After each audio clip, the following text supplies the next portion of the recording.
Hi everybody, this is Seton Hill Sports Network Podcast. I'm here with your regular Hayden Gears and Joshua Durisman.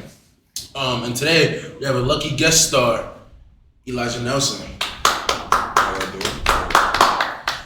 This is something that we want to start doing and implementing into our podcast. So if anybody ever feels like any one of our fans that watch the show and want to come up for a guest appearance, hit the email down below and we'll get you situated. It's really fun to be back, guys. I know we have been gone. It's been a little minute, spring break, little things, Pride Week for the football players. It's been a grind. Yeah. But we're back, and we're just happy to get started. We also have another kind of special guest, one of our behind-the-scene guys. Y'all probably all know him, Mr. Dio, Big Black, Yeshua. Yes, sir. But we're all here in the building today. Let's have a good time. Talk about a lot of good things. To start it off, Eli, I want you to give us a little profile about yourself. Talk to us about us, and let's tell the world who Elijah Nelson is. Well, first and foremost, thank you for having me on here. I know you guys have been working real hard to establish this, for our school members, especially for yourselves. First and foremost, my name is Elijah Nelson. I am a transfer here at Seton Hill. I'm a part of Kappa Alpha Psi Fraternity Incorporated. I do a lot of on-campus organizations within our community and school.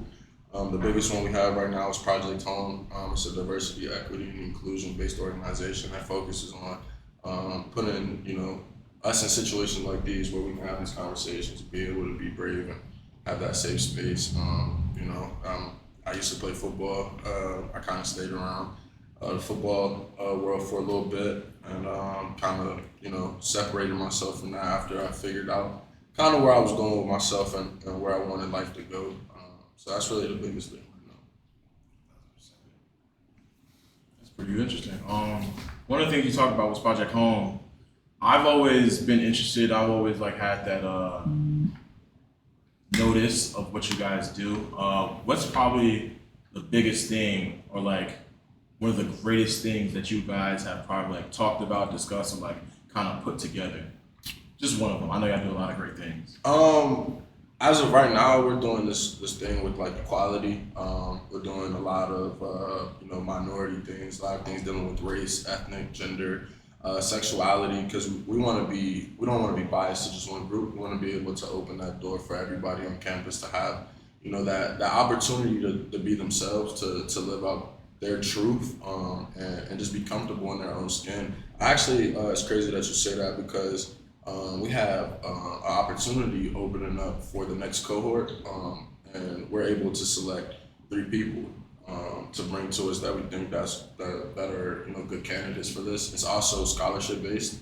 It's $3,500, and it's a commitment. It's a commitment because it involves your community and your campus. But I'm gonna extend the invite to you guys if you're gonna be available, because I believe that you guys are very fine men. So if you have the opportunity or the availability to be able to come out April 17th, I believe it's in Reeves Theater, and just sit down, have some interviews, talk to a few higher ups like the president, the provost, Ms. Keisha, the woman that's over our Black Student Union. She's a part of that. The football coach, Coach Day, he's a part of that as well. They're all going to be there, and just having that opportunity to kind of put you guys in that place, and so you guys can take the torch and move forward with that and add your own little sauce and flavor to Project Home. 1,000% appreciate that. Now, talking about Project Home, I want to say what is the biggest thing about Project Home that has influenced your life? What is the biggest takeaway? You're about to graduate in May. What's your biggest takeaway from that home entire thing? Well, as y'all already know, but the viewers don't know, I was adopted twice. I come from a low-income area from South Florida. I didn't have a lot of opportunities growing up to really do the things that I felt like you can say was my vocational calling.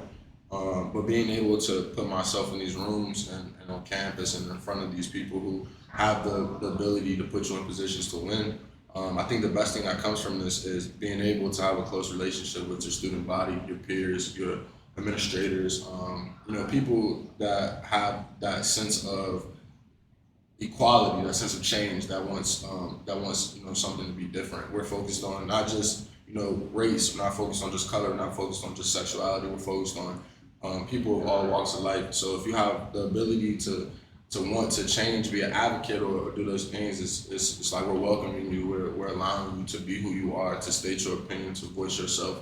And that's the biggest thing, because today's society, it's hard to kind of be a black man or a minority and voice yourself without feeling like you're being ridiculed or you're being judged. So it's just being able to be here, to be myself, my authentic self, and living my truth, and be able to show everybody like, hey, like, you don't gotta, be cool, you don't gotta be popular, you don't gotta do all those things to be accepted and to be loved and to be welcomed into a community like this. I love that. Just like being unapologetically you. Yeah. So it's just, it's because when you come into college, you know what I'm saying? I'm a first generation college student, so when you come in, you kind of don't have the idea of like what college is like. You just think it's school, but it's so much more than just getting an education. It's so much more than just hanging out with friends and partying and doing those things. You're actually connecting. You're actually building relationships, and you don't really notice that until you get, to my age, and you get in your senior year and your grad year and things like that. You start to show like, oh, over the years, these things were teaching me how to be a man or a woman, or these things were teaching me how to properly move within society and the community, and how to have those tough conversations without having someone feel like they're being belittled, or they feel like they're not being heard. And that's the biggest thing in society right now, is everybody just wants to be heard. And, you gotta have your listening cap on. You gotta open your ears and just take in and heed and move forward with the advice and the conversations that you have. I think we should we'll pivot. We talk about a lot of things on this podcast.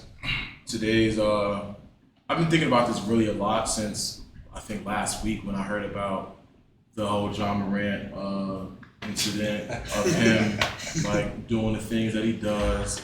How a lot of athletes today, not a lot, but there's a larger amount, I think this year alone, that are just being kind of reckless, doing things that necessarily, like we'll say LeBron wouldn't have done in his like rookie days. And I was wondering today if being like an athlete, a professional athlete, or even just a celebrity, how important is it for them to actually be an actual role model? Like, is it necessary for them to be a role model, or they're just a regular person doing regular man things that they don't really have to be that role model for kids? Like, they can just be themselves. I gotta start off on that one. I mean, you're 1,000% right. Like, this year alone, it sounds like you hear another top athlete doing something reckless nowadays. Because look at the Georgia kid. He was a projected top 5 round draft pick, and now his draft stock is plummeted because of him recklessly driving and racing on the road, and he got caught. But to answer your question about being a role model, I feel as though when you're put in a position like that, when you're put in a position to actually be a pillar of the athletic community, you're nice. Like, at the end of the day, you're a top athlete in your world. I just feel as though like it has to be, like, you have to be walking that fine line, because like at the end of the day, everything that was given to you could be taken away with one bad decision. So just being that pillar, just being that pillar and being that role model is something that I feel as though it comes with the title of being a good athlete. And I'm glad that you said that. Like, in the same token though, I put it in perspective being a college athlete. When you come into college, you start off as a freshman, right? And you start there as like, you gotta kind of build your rapport to put yourself in a position to be looked at as a leader, or to be looked at as the guy. And from that point forward, you're building yourself, you're building those relationships, you're building those connections, and you're taking time to kind of shape yourself into who you want to be. Now, for individuals like ourselves, we all don't come from the best backgrounds, and I like the Ja Morant situation, because it just goes to show that everybody needs some type of guidance and a role model in their life. Either whether you wanna live in that or whether you don't wanna live in that. Sometimes that title of being in the limelight or being the face of something is always gonna be there.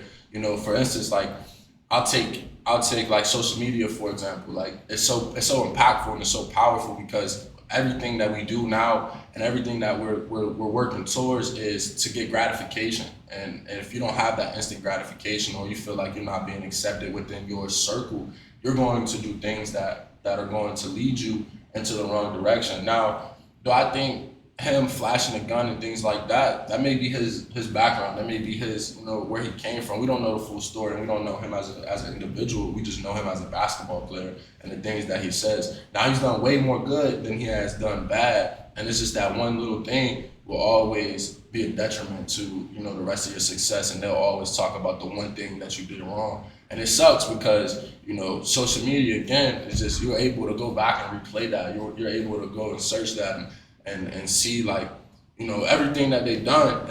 And you can see, like, oh, he's a good man, or you can see that he's a good individual, he's a good teammate, he's a good leader. But that one instance can tarnish your character. And it sucks. It sucks it has to be that way, and it shouldn't be that way. But, you live and you learn, and you take that mistake and you don't make the same mistake twice, because after that, that's insanity, and you don't want to be labeled insane. So I mean, it's a tough conversation. Something that he has to be able to look in the mirror and say to himself that I messed up. I have to take accountability in that, and I have to apologize to the people that I hurt and I've done wrong to, and move forward in a healthy way. And it's just a tragic event, man. It's terrible. It's terrible that you gotta feel like you have to prove yourself when you've already proven yourself enough to be where you are today. And I think that him just being young with a lot of money, endorsements, and things going this way, sometimes you get in that mindset. I tell you all the time about self-sabotaging. It's a real thing. You get to that accomplishment period, and you're so close, but it just feels too good to be true. So you're gonna do something that may not seem, detrimental to your career or whatever it is that you're doing, but in that moment you're just like, I want the world to see, like, I'm not what they think that I am, or I'm not who they're painting me out to be, and that can either be in a negative or a positive light. So he just gotta take his lessons and learn and move from those mistakes. Well, one of my friends I was actually arguing with him, I think 2 days ago. He's from Stanford. He had said, like, there is a thin line between just being someone else that you're not and then being like a great role model. Because he brought up to me that he said, like, Ja Morant doesn't necessarily have to like flash a gun or stuff like that, but he said that people want Ja Morant now, after all the things he's done, to become like Chris Paul. And for him to act like Chris Paul, I feel like that's not him. Yeah. And that'd be like, you'll lose yourself, because that's literally just not how he acts. He doesn't have to be like NBA young boy, act like a thug, but like he doesn't have to be Chris Paul. Like he doesn't, like, we don't want him to be not himself. So I don't know what you guys said about it, but I think there's a thin line between being a role model and then being fake. What's your opinion on that? At the end of the day, be yourself. Like, at the end of the day, don't try not to be anybody. Don't try to be anybody else for any other person. Like, at the end of the day, be yourself for yourself. Because, like, the way I look at it is, like, we're all bigger and better than our worst mistake. Like, at the end of the day, a bad day, one wrong move, one wrong thought, one wrong action could cost you. And, like, at the end of the day, it was one wrong thing. Like, I mean, also taking into account too, you're like, when you, my fault, go ahead. This is the floor is yours. I was just about to say, like we had talked about with the Project Home thing, just be unapologetically you. But at the same time, like, I feel like you can't always keep someone in the limelight. Like, if they're doing bad stuff like that, like, you have to be able to separate the work from, like, who that person is. Like, on and off the court, whether it be, like, celebrities like Kanye. Like, we gotta be able to separate Kanye from his music, because some of the stuff he's done recently is wild. But, like, he dropped Graduation. I mean, in the same token, like all of those are great points. You have to take it into account too, though. Like put it in this perspective. So say you see a girl, right? You like that girl. You think she's beautiful. You think she's the perfect girl, right? So in the same token, you're gonna do everything you need to do to fit her persona of what a good guy is supposed to be, right? We're gonna take that and put it into John Morant, right? You take him from being at Murray State. Not a big Power 5 school, not a Power 5, you know what I'm saying, not a big crazy school, and you take him and he's with those individuals, his men, the people that he's been with for 4 or 5 years, and he's with them every day. So he's fitting that persona of who they want him to be, right? So now you're in the NBA, right?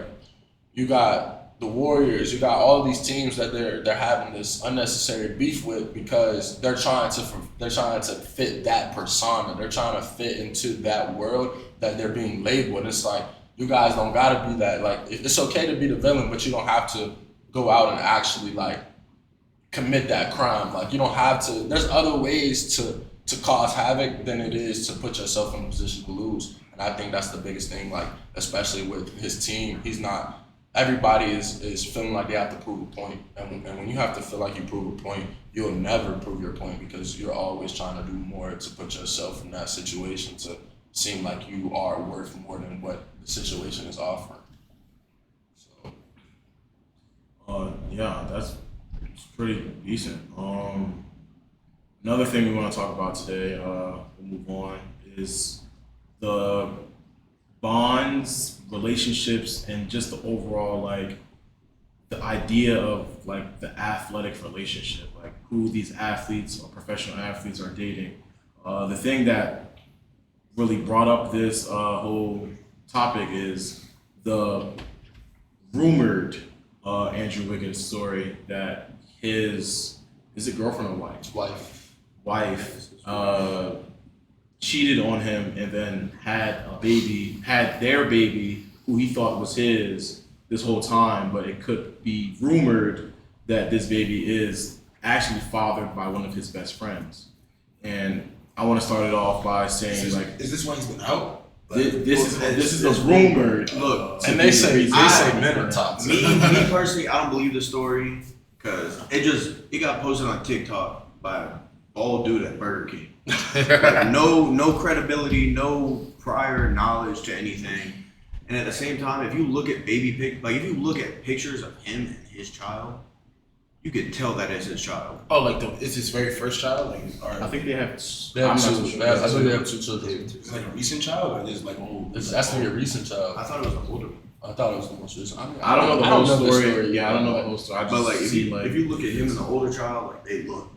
It's just crazy though to think that, like, okay, I'm gonna be the villain for a second though. It's just crazy to think that you have all of this money, right? You have all of these accolades. You're a 2-time champion. You've done so much, like, within the community and within person, and like, to have this to be rumored is crazy. Like, it just goes to show, like, how, like, earlier in our conversation, how impactful social media is and how detrimental it is to a lot of things. Like, women now, not all women, some women, all have this knack for like being on social media and wanting what they see like within these on their timeline. So like, for instance, if I'm in a relationship, right, and I go on Valentine's Day and I buy my girl a teddy bear and some flowers, but she go on social media and see that there's a hotel room full of rose petals and Dior shoes and purses and things like that.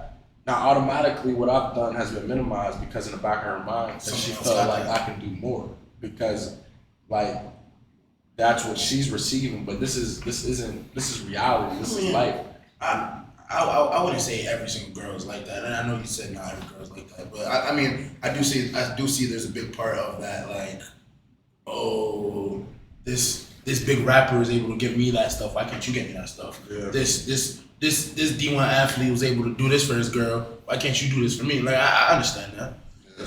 I mean, because the world's so transactional, though. Yeah. Like, today's society is so transactional. It's all about, if I give you something, what can I get in return? Exactly. And I think that's the biggest downfall, especially when it comes to like celebrity relationships, because like at that point, like if I'm a celebrity and I'm famous, I can give you anything you want. But the ultimate thing that you're looking for is love, companionship, is someone that you can spend the rest of your life with. And you can't find that within Hollywood, oftentimes, just from my point of view, because of the different relationship dynamics that there are there. And you look at Black China, for instance. She went from like the Kardashians to Tyga to whoever else she's dating now. So those things like everybody wants that one woman, and that one woman is always in a relationship where she's always, wanting more from something, and that person is going to, like I said, fake personas, they're going to fit that person's agenda. Like, you're going to do what you need to do to get what you want. And I think that's a terrible way to hop into relationships, or to view like relationships, is going into something thinking that like, oh, like I have to pay for this, or you have to pay for that, or we got to split this, or I'm not paying bills, or you got to pay all the bills, but I'll cook and clean and wash clothes. Like, it's not about that. It should be 50-50. It should be both parties should contribute to a healthy relationship, and you don't see that oftentimes now because everything is all about likes and retweets and shares, and It's all that instant gratification. yeah. And I'm sorry to tell y'all, I just don't got it for you. I just don't got it for you. I think especially like that, those whole ideas are prevalent in like, especially like those athletic relationships where one or both people are, I wouldn't say both, because I think both, if a relationship between both athletes, I think they'll understand each other more. But when like the male is the athlete and the girl is just whatever she does with her life, I feel as though relationships like that, the girl tends to want to ask for more. And then when the athlete does give it to you, like let's say the girl says, oh, I just want to spend time with you, or I just want to, go on a date, do this, I want this from you. And then athletes' lives, a lot of their lives is on the field or on the court or in the gym. And the moment they do give it to them, they'll see like another athlete that doesn't really care too much, just always with his girlfriend and always doing that girlfriend, and the girl just wants more. And I feel as though like that's a really like those instant likes, or like I could get more out of this relationship, comes when like they're in relationships with athletes and girls. You're an athlete, right? Yeah. Why aren't you in a relationship? It's really personal. I feel as though this is kind of close to me. So I broke up with my girlfriend, I'd say last year, because she was just always want more, and I was kind of focused on football, and I just didn't want to. She just always wanted more, so I couldn't give it to her. Why are you not in a relationship? I mean, at this point, I'm really just trying to better myself, like better my relationship with God, and like that's really all I'm doing, is just focusing on myself and my relationship with God. I'm gonna come to you, but to wrap that up though. So, in other instances, women would deem that as you being selfish, or you using that as an excuse. But let's flip the roles, right? Let's say your girlfriend's an athlete, right?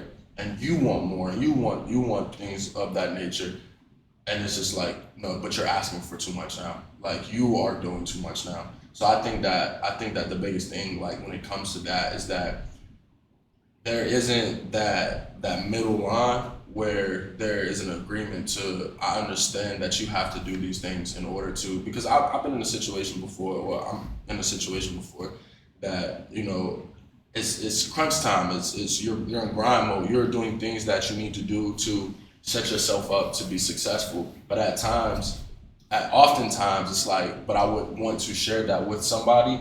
So I think that for the biggest thing for like us that are not in like relationships, or people that are in relationships, I think that the biggest thing is that those two individuals have that agreement, they have that understanding. And it's kind of like your situation as well. Like that's why I really like it. I wasn't gonna speak on it, but I'm gonna let you talk about it.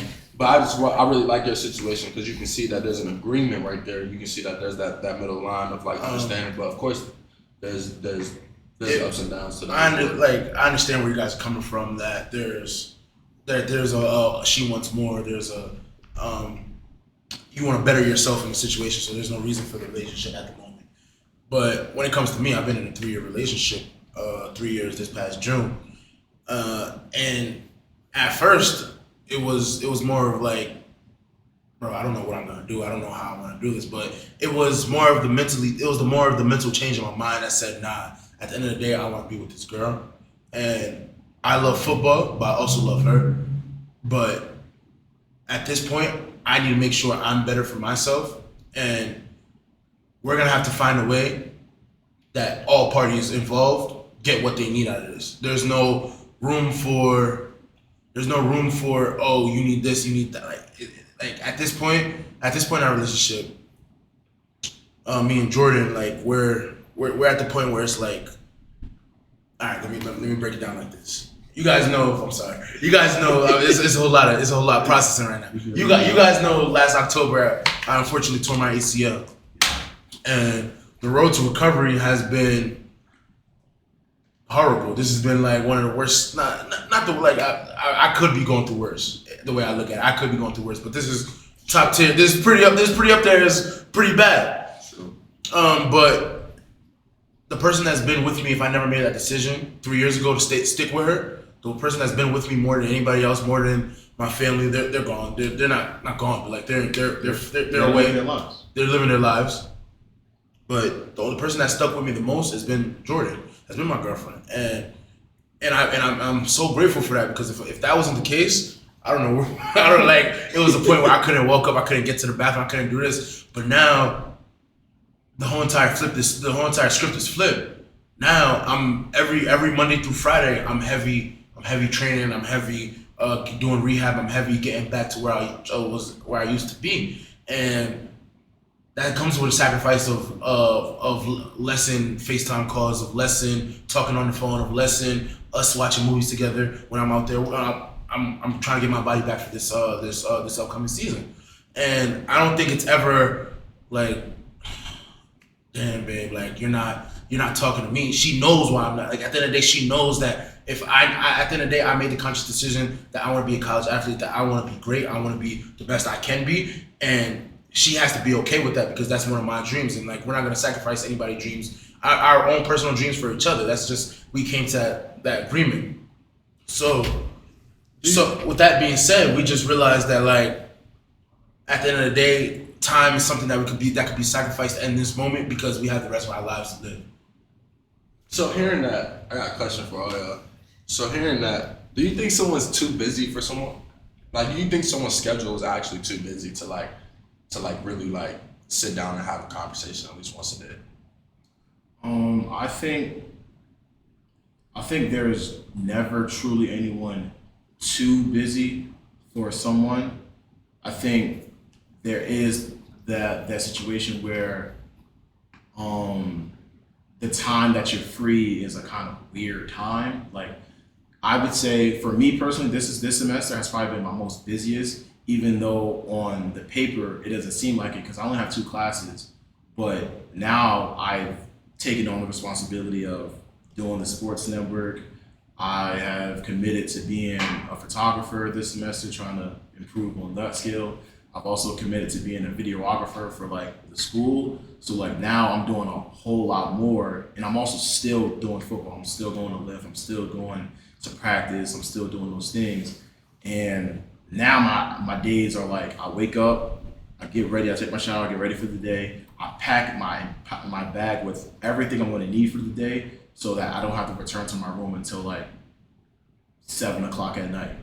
And now the only time I'm really truly free would be like 8 o'clock or 9 o'clock. And then there's some people in the world that just be like, oh, that's too late, or like, oh, I want to go to sleep at 9, so you're gonna have to catch me tomorrow. Where I think in those instances, yeah, technically you're too busy for someone, but in like actuality, I don't think there's ever like a time where someone's really too busy. Like 24 hours every day is not taking up. Like it's 24 hours in a day. There's time to talk. 8 hours is meant for sleep, but you can sacrifice some of those hours. Okay, so you sleep 8 hours, right? So that means you got what? 16 left. You got 16 left, right? I told you I'm gonna be a villain. So if those other 16, let's take 8 away from that. You got school, football, and whatever organization you got on campus. So now you got 8 more, right? Okay, so then in those other 8, you gotta study, you gotta eat, you gotta shower, you gotta do whatever you need to do to to implement your mind for the next day, right? Yeah. So is it that it's not time, but is it commitment? Is it? Would you say that someone would be afraid of commitment to that person? Yeah, 100%. Myself, I judge myself a lot. I think sometimes I am like, I wouldn't say scared of commitment, but like wouldn't want to commit too much of my time to one thing. Like I wouldn't want to, like say for instance, someone wants me to go be their like buddy for like, I don't know, for a week or something. Like I talk to them, like talk about their problems, stuff like that. I wouldn't want to do that. I'm not committing myself to being your buddy. Like I gotta work by myself. I love myself more than I love anything else. So I'm gonna work on me, do what is best for me before helping someone else. Good. I like that. So what are some challenges that Hayden, you can answer this too, but this question is kind of like broad, I guess. What kind of challenges, I'll just limit it to this, as a man, do you see yourself going through when you're going to look for a relationship? Not saying you're going to look for a relationship, but when you are actively in the dating scene, you're actively like trying to find your person, what are some things or some challenges that you face that doesn't allow you to fully make that connection with that person? Yeah. In all honesty, it's like I feel like hookup culture is so much more relevant now than it has ever been before. So it's like not even trying to find somebody that like hasn't had their fair share of hookups or whatever, but just finding somebody that like I truly connect with, like, and being able to just sit down and chill and not have anything happen, like not have to. Yeah. Like you know where I'm going. Yeah. But like, I just want to be able to like sit down, chill, like do cute stuff, like watch a movie. Oh, you're a lover boy for real. Yeah. You know. But like, just like sit down, watch a movie, chill, eat dinner, like eat together, like really like spend time together, not just like. Yeah, you want that more quality. You want to be able to spend your day with that person and not feel as though it's a burden because you guys didn't have to do more than just chill all day. I totally 1000% agree with that. I mean, I feel as though that's when you know who your person is, because at the end of the day, when it comes to me and Jordan, like I could spend 1,000 years with her and not get bored, still chop it up, still laugh, because at the end of the day, like that's my best friend. Like she knows me more than I know myself, and I know her more than she knows herself. And when it comes to certain circumstances, so it's just like. I think personally for myself, I think it's more so like people like the idea of me instead of like who I am. Who you really are. They don't know what I'm saying.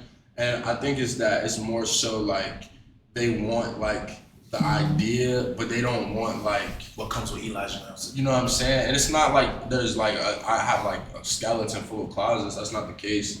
You know, I've done my wrong, but it's just how can you say like, because majority of the conversations that I have, it always ends with like, oh, you're cute. Like it starts off with that. You're handsome. Oh my gosh, I love the way you look. Things like that. But when we get into deeper conversations, it just goes to show like you're not interested in what I'm saying. Like you're not interested in the things that I've actually do, because on social media, I show the world like, you know, hey, like I'm this toxic guy, I guess you can say, or I listen to these toxic individuals, or I do toxic things per se. But it's like at the end of the day, like I'm really not like that. You know what I'm saying? I really want to, you know, give love. I want love. I want to be able to receive love as well, and in a healthy way. And I don't think right now in my life like I can receive that in a healthy way. Not receive it, because I do receive it. I do receive it in a healthy way. I think it's more so the fear of actually accepting it and having that understanding of like you actually do love me for me, and there's no catch to it. So I think that's the biggest thing. But I also think that comes with that self-sabotage that you were talking about as well. Like at the end of the day, it's okay to be loved. It's okay to be accepted. You will be loved and you will be accepted. You gotta just know that like it's not like you didn't do anything wrong to get that. Yeah. Like it comes with finding that person. It comes with finding your person. There's nothing wrong with that. Yeah. And you can't at a certain point you can't hide from it. You can't run from it. You just gotta accept it and embrace it. Just tackle that feeling that you get when it's like, oh my gosh, it's too good to be true. Head on, because it actually is too good. Yeah. You feel me? I don't know, man. It's especially being out here in a different environment and being in a place where, you know, you're culturally like this isn't where you normally are from or you're normally around. So it's kind of hard to, you know, kind of separate that and be like, hey, like this is who I am. This is me. Like accept me for me, not for what you think you know or for what you see on Instagram or social sites. Because I feel like I show you what I want you to see. Like I'm not showing you everything. So I think that's a pretty big difficulty when it comes to like finding relationships. Like not even just like, you know, like sexual relationships or you know, girlfriend, boyfriend, but actual like, you know, man-to-man relationships as well. Like it's hard to kind of fully commit to those because you're always thinking in the back of your mind like wow, like this is too good to be true. And like you said, like it goes back to the self-sabotaging thing. And it's difficult, man. It's difficult, but it's something that we as men, you know, we have to address and something that we have to like notice and come to our senses with and understand that, hey, like I am self-sabotaging. This isn't too good to be true. This is something that, you know, actually is good for me. And sometimes we get in that phase of like I want my wants more than I want my needs. And I think that's the biggest thing. And honestly, like that was one of my biggest challenges. Like when I realized that like if I want to be with Jordan, I gotta sacrifice the wants. Like why not? Like I'm a college athlete. I'm thinking like coming in as a freshman, I can get any girl I want. I could do whatever I want. Like For sure. But it's like, what do I really need in this moment? What is all that gonna really satisfy me with? It doesn't feed your soul. It's literally satisfying. Instant gratification. And it's like why not just hold on, miss out on a little thing so I can have a beautiful family when I'm out of this college setting, when I'm out of this setting. You feel me? I think for me, my challenges, they're kind of opposite, I'd say, of yours. Some may think this is like a joke, but okay. So I think I'm a great looking guy. I'm handsome.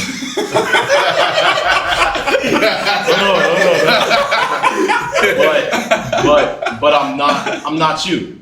What does that mean? Hold on, let me go. So I love myself. I think, you know, I'll probably get way more women than you, but I'm not you. I don't look like you, so I don't get the same treatment as you would from women. So that leads to like the women I have had, they're not like models. What? They're not the supermodels that maybe you have had, you know, entanglements with. So for me, whenever I have a woman or I've gotten into this relationship or I now have a certain, not like a romantic or becoming a girlfriend relationship, but I just have a relationship with this person, they tend to be a little more overwhelming with me. So they'll be like, I can't live without you after 1 week. And it's like, I just met you. At that point, they realize who you are. They realize how much of a good guy you are more than everything else. And then they'll want to overwhelm me and like trap me, and they'll be like, oh, where you going after 1 week? Okay. And it's like very like, I think that's unhealthy. And that's one of the challenges I think. Well, hold on real quick. But something that I learned about that though, what are you doing prior to that to make her feel like that though? Like, what actions are you putting in place before she turns on that I love you meter, and she turns on that like she turns on that I love you meter. That's big black. So what is because I had a similar situation as well where I was talking to an individual and 4 or 5 days later, I love you and I want to be with you first. And I'm like, whoa. But I had to take that reflection and look back on what I was saying and what I was delivering to that individual. So what are you saying we're doing? I believe, like I said earlier, I don't look like you. So I feel as though I have to put in a little bit more sweetness and work when I do approach a girl that I want to entangle with or, talk to. And I feel as though I do use kind of a vocabulary of like really strong romantic pickup lines and being sweet, being a lover boy. And I think it ends up being like that. But then again, like I said, I don't look like you. So I feel as though that's the only way to do such, So are you saying that if a woman of someone you feel like is out of your league, right? Mm-hmm. Are you saying that you automatically tell yourself no before you approach her?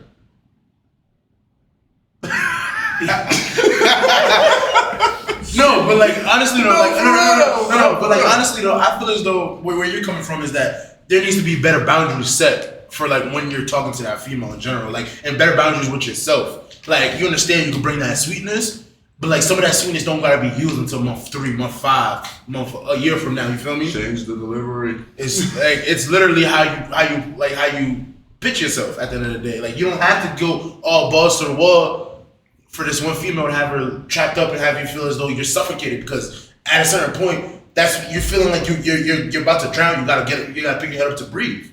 When it comes to that, so it's like you just gotta find that balance and that boundaries, the line you won't cross, the line you won't step, and relay that, because if she's not okay with it from the just let it be known from the jump that this is what this is, and if that's what she's not okay with, it's on to you gotta move on from that, because it's not good for you. It's not good at that point. It's not gonna be good for her. Yeah. Also, to answer your question earlier, I think I wouldn't say they just become off limits. But I would say, like, I know I'm not their type. Okay, so going back to our conversation about like the whole celebrity thing, romance and relationship thing.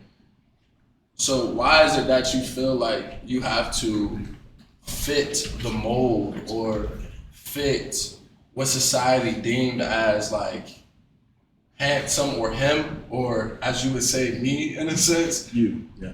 Why do you feel like you have to fit that mold in order to put yourself in that position to feel like you not win her over, but you can talk to her, or feel like you can bag her in a sense? I would say like there's 2 reasons why I feel as though being what society deems as like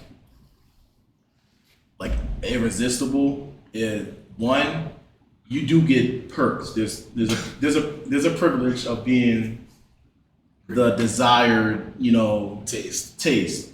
And then 2, it's highly lucrative, because just you being a magnet for like women, or being just a magnet for attention, that brings like that brings money in. Honestly, you're very marketable at that point. But sometimes you just, in my situation, sometimes you just walk in a room, right, and eye contact on you immediately. Like, what do you do with that though? Like, how can you like? Well, I don't want that. I don't want that type of attention. I don't care for that.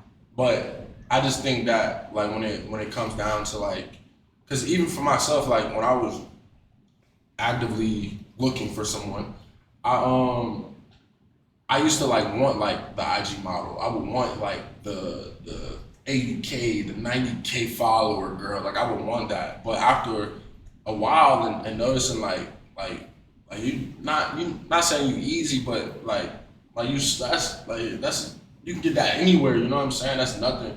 But actually finding someone who really loves you for who you are and love you for like what you want, like all that's cool for real. Like granted, like the attention, the likes, like all that's cool, you know what I'm saying? But after a while, it's never like authentic, it's never genuine, it's never real, it's never like something I truly want my soul to feed into. Like it's like pouring water into an empty cup, like you're gonna get the same results, like always, you know what I'm saying? So I don't know, that's funny that you said that.